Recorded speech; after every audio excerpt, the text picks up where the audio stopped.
I do really want to say about all of these things I record. Are you seeking for initiation? To enter in through that doorway? Are you looking for help in the way that I am?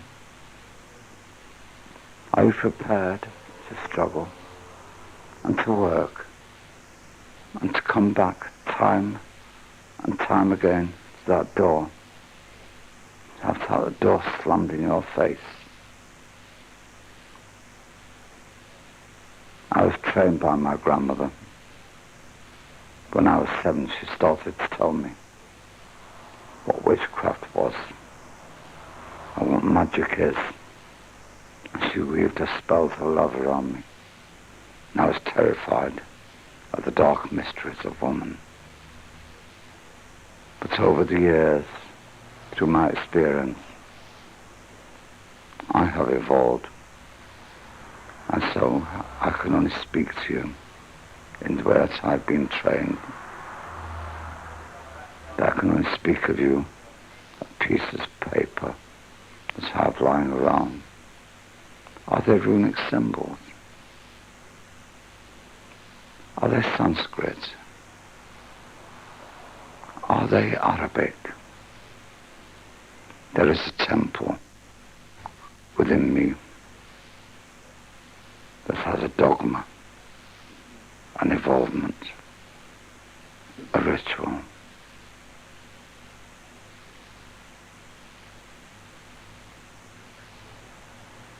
I was trained that to be able to read these languages, I had to enter into the temple of my holy and sacred kingdom. I understood that was my body. Can you hear the cars racing past?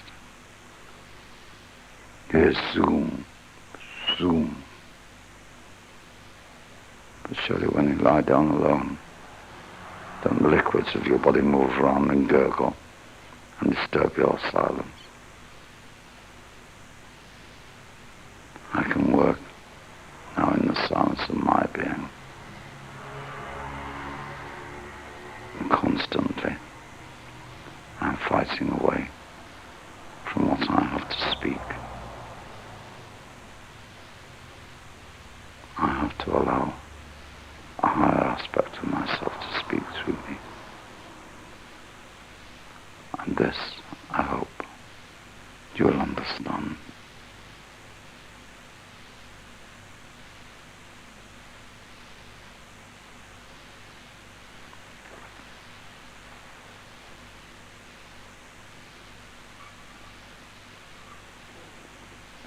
The pause is me putting my cigarette out.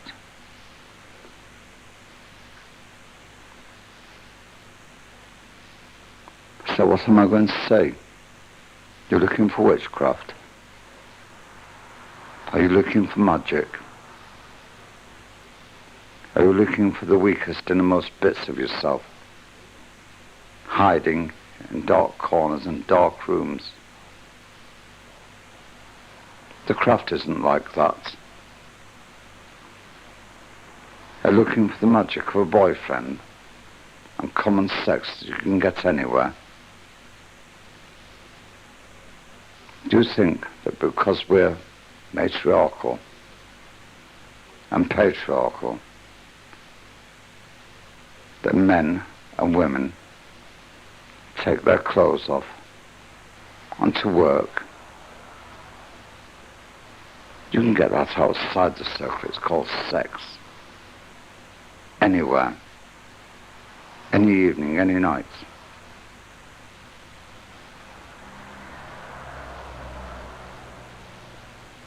There's much more than that. The craft protects it, guards it. It is holy and sacred. It's like walking through a forest with a boy or a girl. It's like watching the sunlight through trees or a bird on the wing, or a bird flying out of deep grass? Is this what you are looking for? Magic? Witchcraft? Their dreams, their illusions. And that is where reality begins. Because we, the priests and priestesses of the Wicca, have another side where we guard and guide and protect you through those forests and avenues of your mind.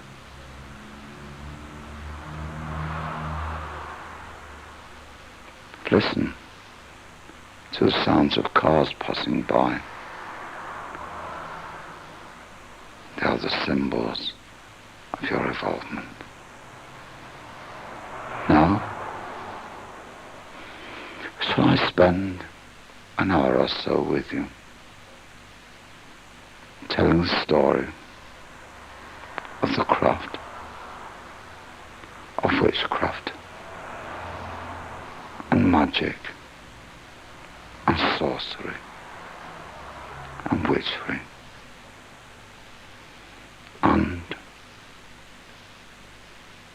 sit with you and hold your hand.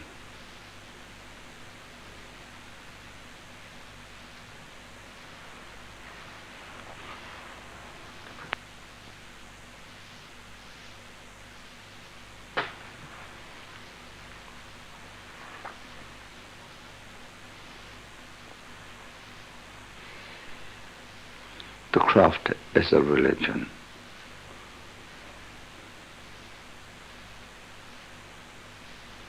And it's not very different to any other religion.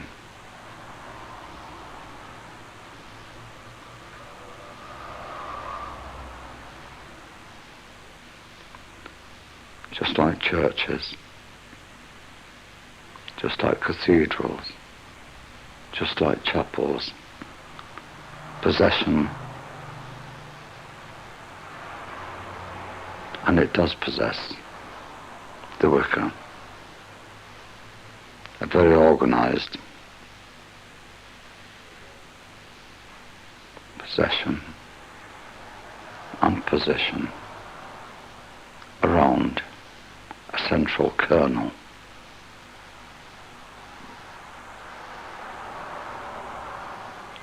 It has great aspects of philosophy. It has a dogma which includes worship. It has a pantheon of gods and goddesses with one creator.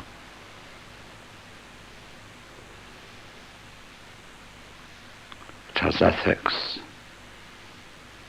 matters of behavior, and it has magic.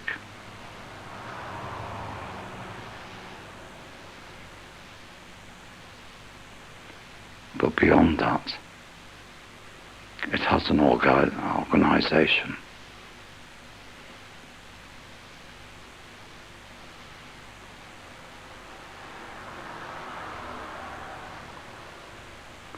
Let me explain, this is not very easy to speak it in very simple words and classical words. So I prefer to speak to you in the words I really am. And the craft really has its origins in the nature of animal worship and spirit worship, and in nature itself. And sympathetic magic of all the cave paintings and cave drawings that you've ever seen.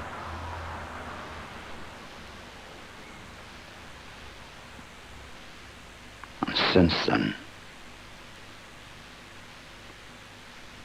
many people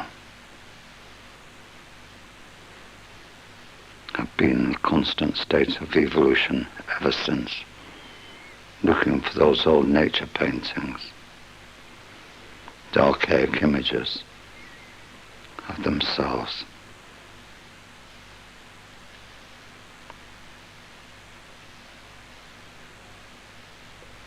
In lives gone by, I lived looking at paintings, and today I have to throw my overemphasis on the craft itself, looking bigger and larger than life, like a painting.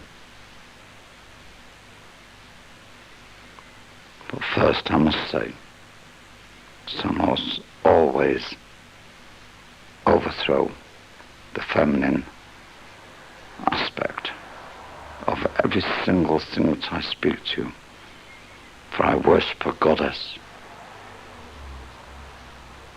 I worship the woman in every woman. I worship the soft and gentle man, and I see the goddess smiling through his eyes.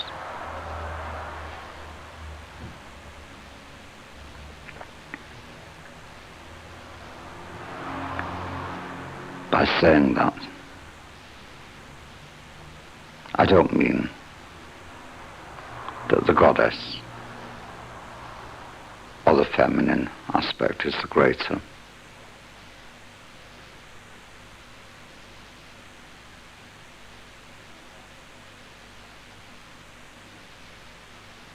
But I have, in my researches, realized that at some point in history, the high priests and high priestesses of the Wicca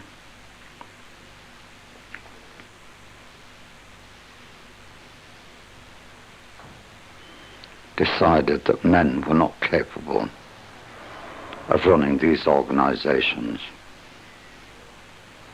of Wicca and of marriage, and of magic, and of witchcraft, and of sorcery.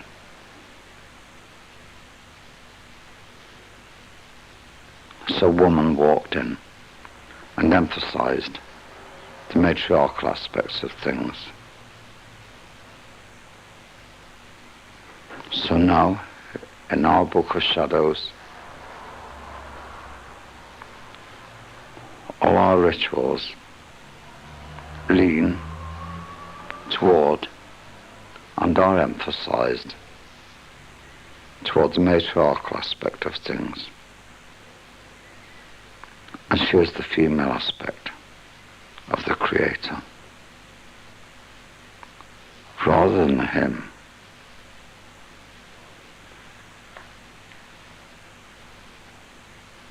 But because I am me, to be able to make this clear for you, I will say his, her creation. Because to me, as father, mother, brother, sister, husband and wife, they are equally important.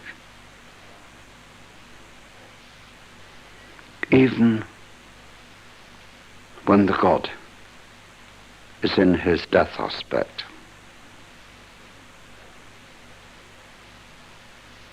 people on the earth still carry on fucking.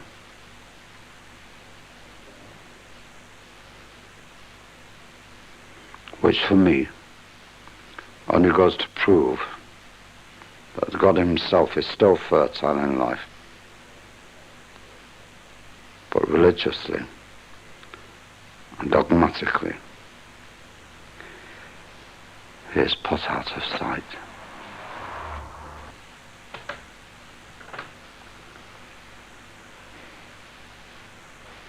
The people talk about the God and the goddess.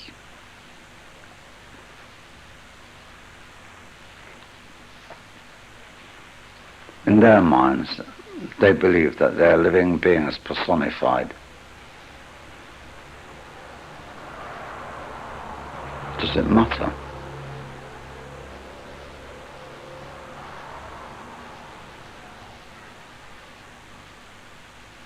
The occultists say man and woman. The great rites and sex,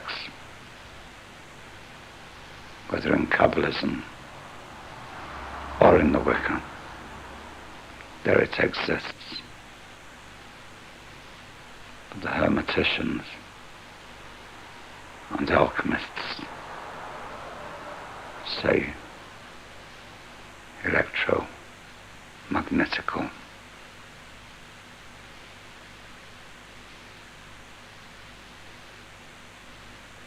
And if she speaks her truth, is she not all those forces? Does she not sustain him?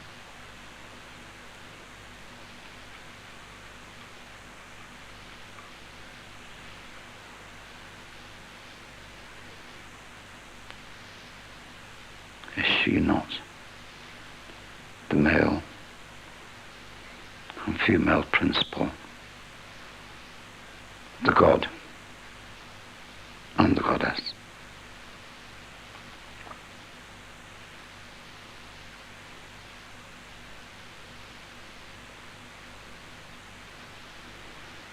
I've discovered many things about the goddess. I've written many things about the goddess.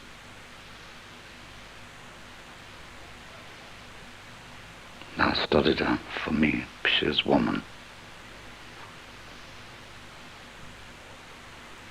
And always a woman seems to have three aspects. The hag, the mother, and the virgin. Over the years, I've discovered another aspect.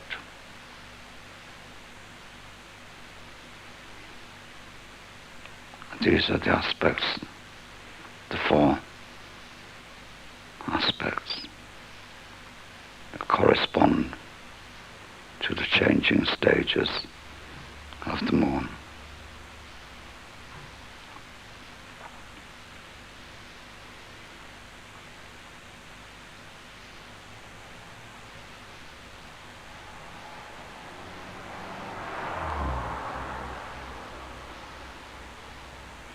When she arrives as the moon, she arrives as the Virgin Maiden, corresponding to the waxing moon or to the new moon.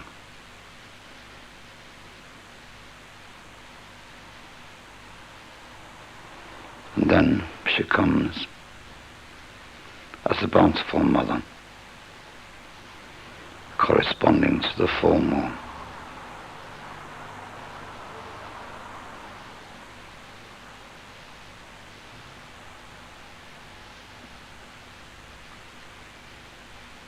Then she comes as the hag of death, corresponding to the waning moon.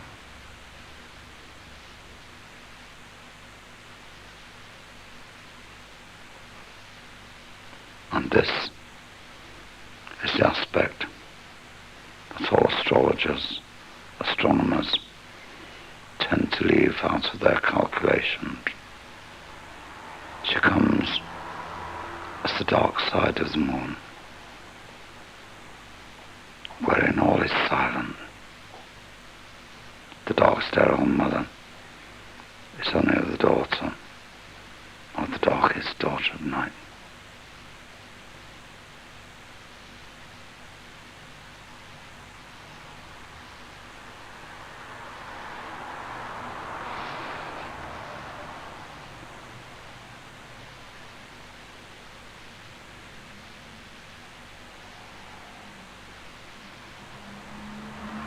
In this dark time, she is the mother of death, and she takes all things secretly to her. She is Black Isis, she is Hecate, She's the lady of the dark shadows. She takes everything to her in death.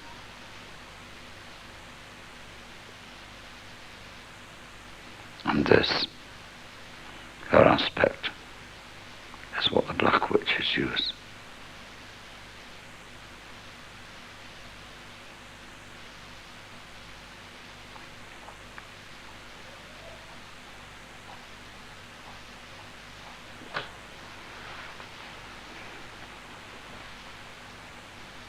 The god seems not to be very important, but he has two aspects corresponding to the sun.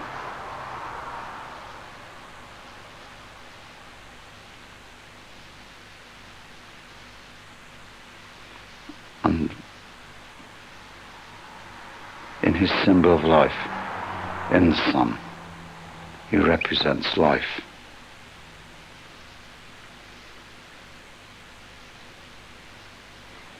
And he comes in the early dawn as the Lord of Lights.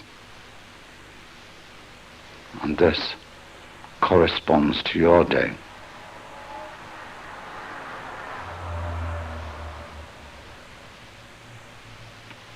In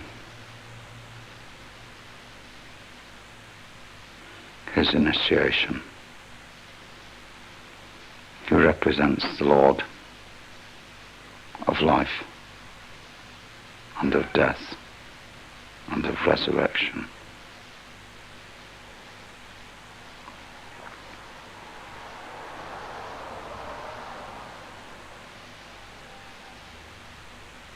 And he also, like the dark aspect of the goddess, corresponds to night.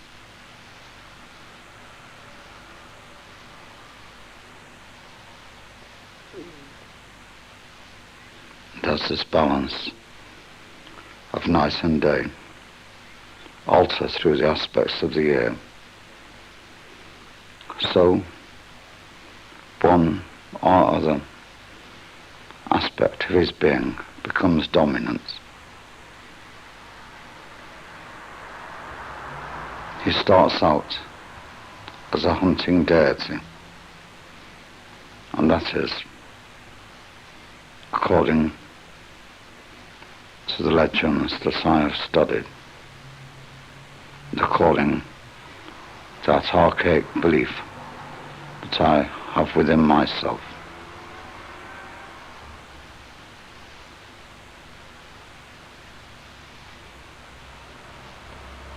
I believe this is why the god wears the horns upon his head.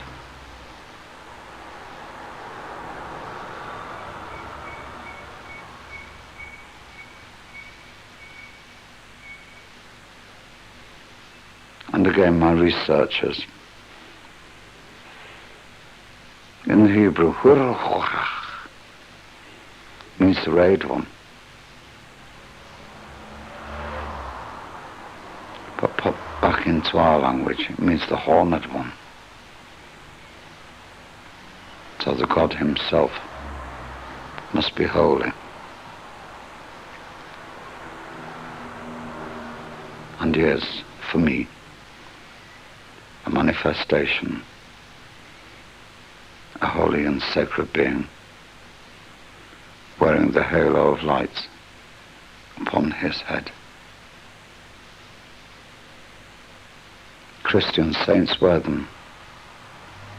Jesus wears them. There are many imitators, but only one Lord and one God.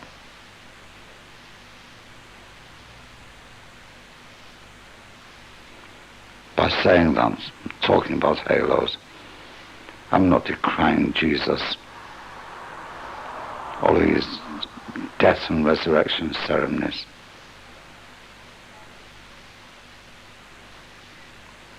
Are they any different to our Lord of death and resurrection?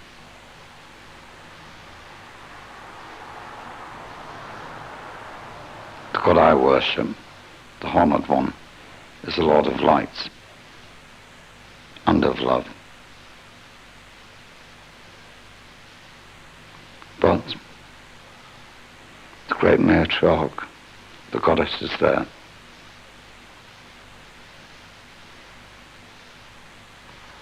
And so she will alter his aspects through the year.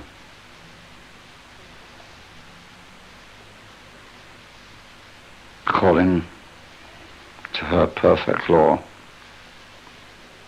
he will become dominant or passive. And as he started out as a hunting deity, then he rose to power and became a sun god. And this was everywhere in the world.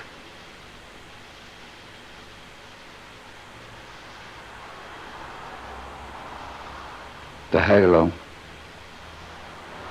the crown of lights, or the crown of youth, was placed upon his brow, and the horned one became a haloed one.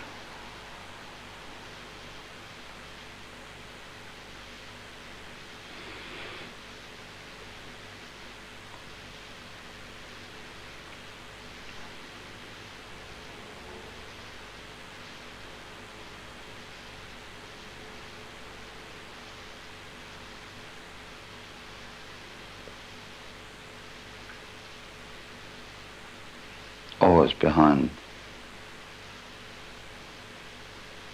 are the two aspects of male and female.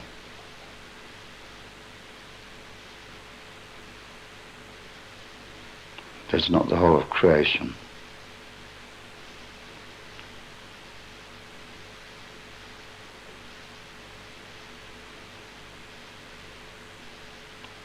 Together with them.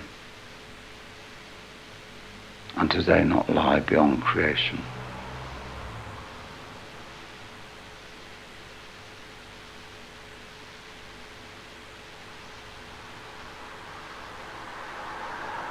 And even they have no comprehension.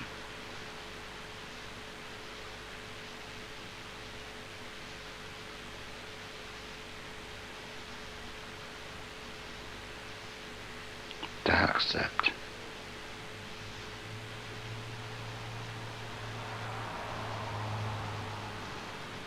And the more veils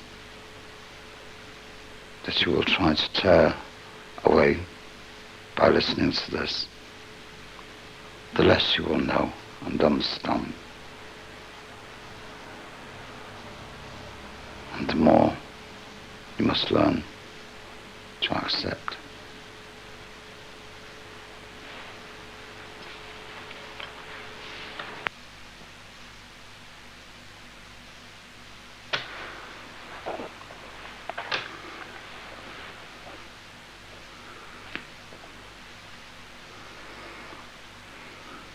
The legends that I was taught about, the legends of the goddess. Very few people know about these things, many witches and few initiates. Few people want to know about the struggle of the goddess herself. And few like you wanted to know the secrets of life, and she wanted to know the secrets of death. She was very inquisitive.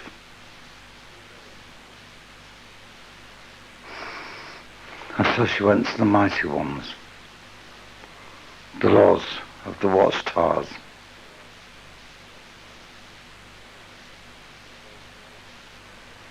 And they praised her for her courage.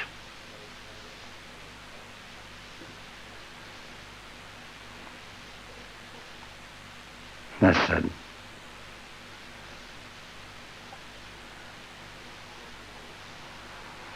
go to those who were born before the oldest wonders of time. Keep journeying.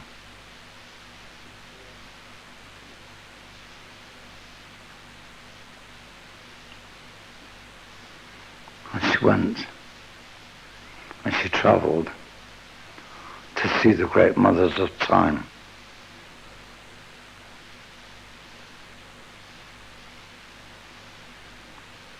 And they said to her, we were born before dream time.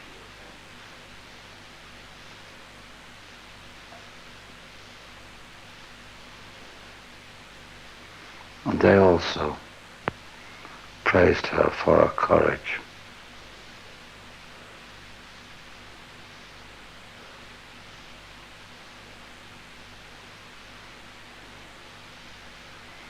They said to her, if you can't tear the veils of mystery about yourself away from you,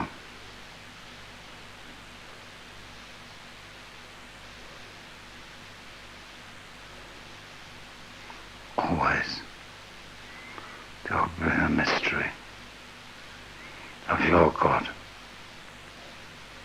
and the Goddess.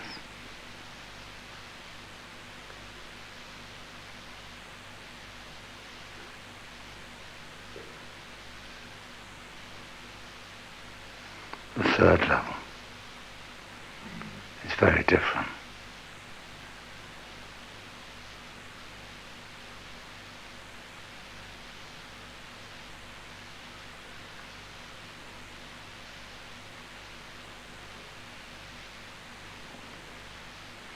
Of the mighty lords of the watchtowers, the lords of the four quarters, or as other people say, the kings of the elements.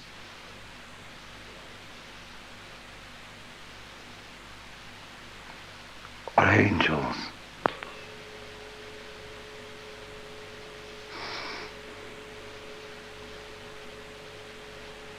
And these represent the highest principles of creation.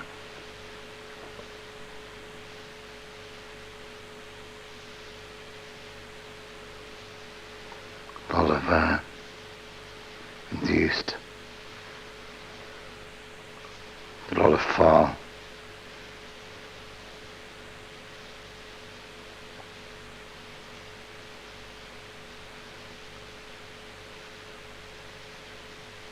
the Lord of fire in the south, the Lord of water in the west, and the Lord of earth in the north, and the fifth elements that makes the five-pointed star of being. The witches call it the pentagram of power and of force. And this pentagram of power is a circle lying between these two worlds.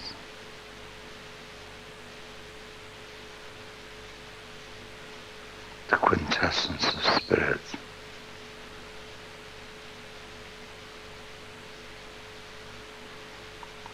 Jumping right back over all that I've spoken. The triad, the triangle of power, the Creator, God, and the Goddess.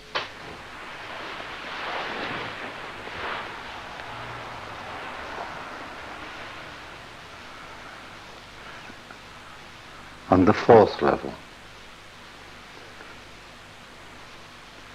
the universe, or the dogma of the universe that it has.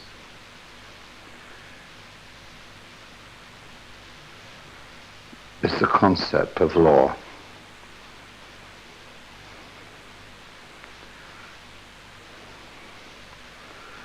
For the universe implies the causes for observed effects.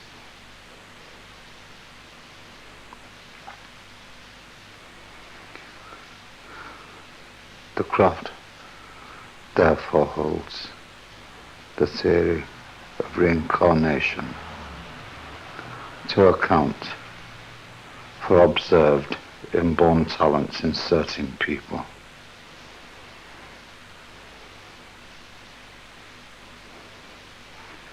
These being held to have been acquired and acquired in past lives. Therefore, during our second degree initiation, we are told that you come to the craft feeling that you have belonged to it, and that you belong to the people who are in it. And this has been in another life. And you have returned to them in this life.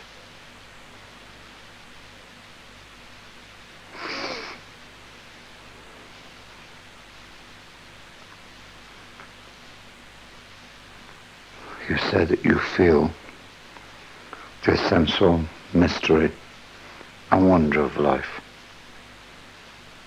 and you want to realize it, but you have forgotten the way. And so you've come back to those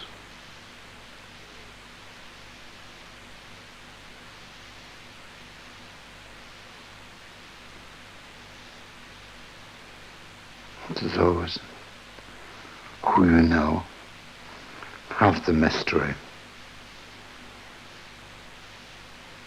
and will not tell you until the mystery unfolds itself for you.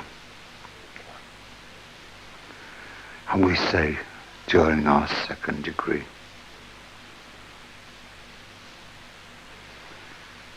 and without love you may not be born.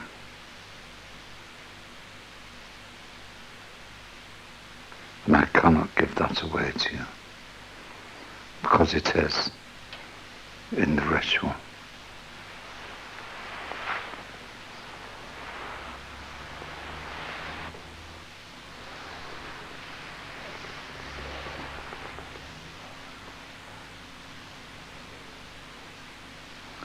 The theory of reincarnation is very strong with us.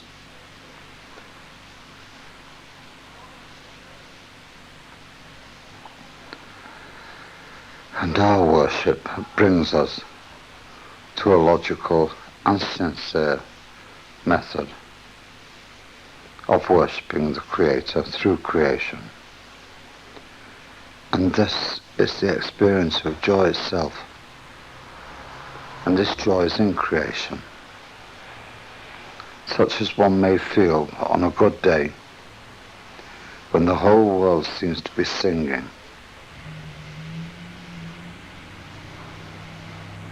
In one of the most important parts of the craft rituals comes the phrase, all acts of love and beauty are my rituals. The goddess states this, and this state should be natural to man. Just like the noises outside here are her rituals also. But it can be an ecstatic state in a sex act, or just digging in the earth in a garden, or in just enjoying the Creator's food, or the air that they have given us to breathe. But generally, because we're thought of as being a fertility cult, it refers to sex. But the natural condition of man in our life is much overlaid. So various techniques are used to assist this process. The ways of coming into close harmony and close contact with the goddess.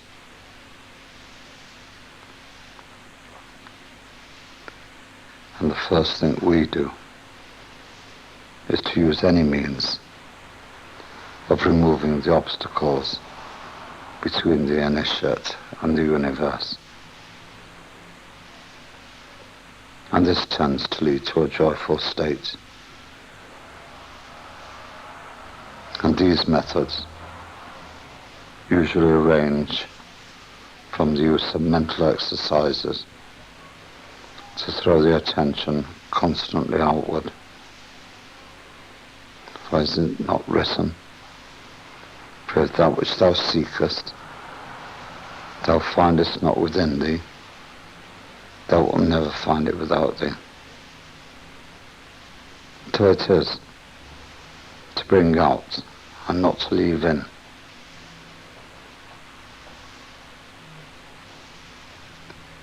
And the ritual nudity inside the circle, which helps to release the emanations from one's body. These things have been proved scientifically. They're not theory, they're fact. The dancing, which helps to create that magnetism of electrical force.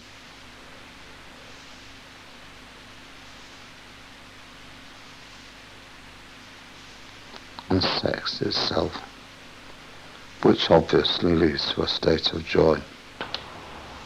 But the rite of highest magic in the craft, which we call the grace rite, has nowadays fallen from its high spiritual state into disuse, and now is used as misuse.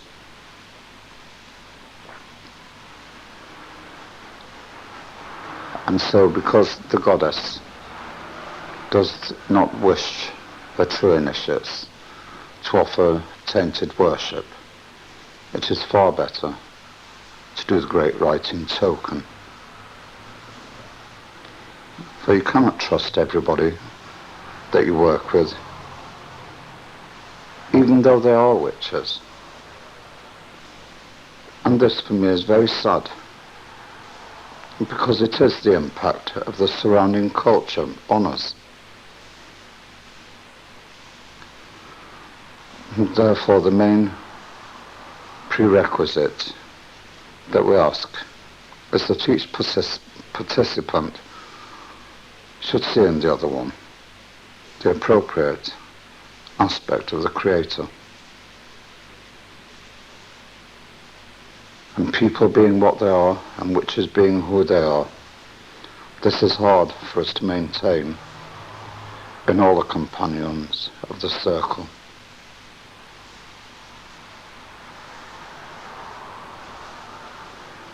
But another way is to call the goddess, or the god, to manifest to a member or members of the circle.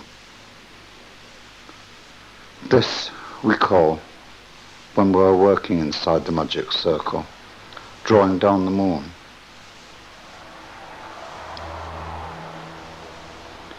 We have no name for the rite of drawing down the god as we understand it, except maybe dancing down the power of Pan. But we do have a prayer that brings the god to earth.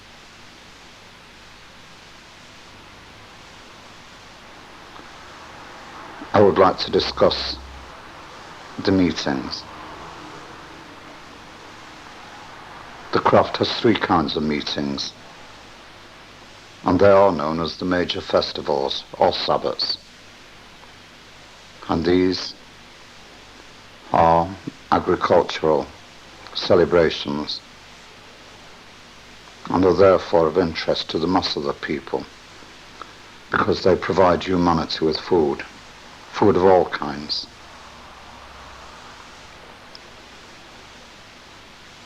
And so initiates of any degree can attend the circle or the meeting, but they remain outside the circle, except for the feast, when they are brought in to share in the creation. At the major festivals or Sabbats on Candlemas on the 2nd of February, which is the sowing of the seed festival, or actually the intercourse between the god and the goddess, the festival of conception. Then Beltane on May Eve, on the 30th of April, is the birth festival, and Lammas on the 1st of August.